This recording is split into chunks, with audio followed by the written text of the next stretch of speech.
Where I live, once again there is a push to do something about the poverty in the county, which is a good thing, for the poverty rate is just under 16% and 25% of all children live in poverty. That's 1 in 4 if you're counting, who live in a crushing, dehumanising, demoralising poverty. We must do something to care for those vulnerable folks in our midst. No one should have to live in such conditions, in such circumstances, especially children.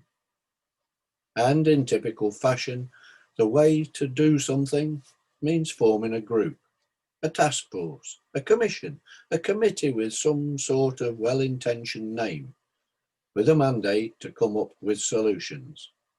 And in typical fashion, there are representatives from corporations, service groups, organisations that provide direct or indirect services, government entities, and so on. There are CEOs, directors, upper management figures, people with fancy titles in their job descriptions like president or executive director. According to a report of the steering group, there are 36 such people on it and 1 community member.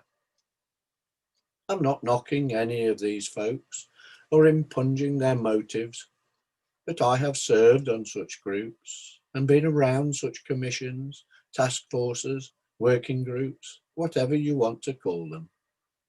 The sad reality is that some, if not many, are serving because it's their turn to serve on such a group. They get paid to go to such meetings. It is simply part of their job description. They will work hard. They will produce a fine product. Several hundreds of thousands of dollars will be spent on a firm to develop and write a plan. And it always seems to be the firm is not local. And then a press conference will be held, and in a few years another group will be formed, another title created, another budget proposed, and the cycle begins again. Maybe the problem is that we seem only to be able to try and address difficult issues by choosing to take the same approach that has been tried before. Often, many times, hoping that this is the moment when something happens. This is the time when the right people, the right leaders, the right visionaries come together and create something. But as long as we think that only leaders, only those with power, only those with clout, only those with wealth can come up with the solution, we will never find the answers that are needed.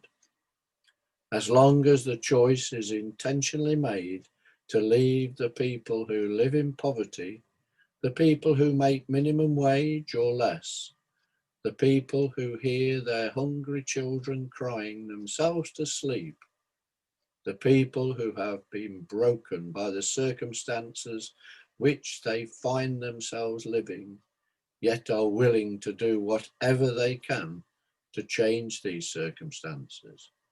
Nothing is going to take place that will have any impact until we make the intentional choice to create committees where at least half of the members actually know about poverty. Make the intentional choice to listen to the day worker as much as we do the corporate leaders. Make the intentional choice to let the poor take the lead in developing and writing a plan of action. To make the intentional choice to set aside power and embrace the weak. Nothing will really take place. Isn't this what God did so long ago? God had spent so many words for so many centuries, yes, words of judgment, but spoken in a way to bring people back, not destroy them.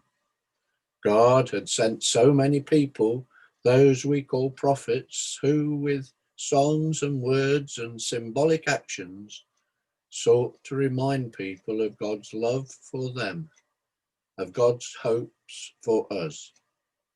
So many people, so many words, so many plans, over and over and over, until God chose a different way, a way to break out of the cycle of doing the same approach, which never seemed to work. God chose to become one of us, to walk around in our skin, to know our pain and suffering, to know our brokenness and poverty, to know our hunger, spiritual and physical, to meet and talk with God's people face to face. God chose to let go of power so that weakness might find strength.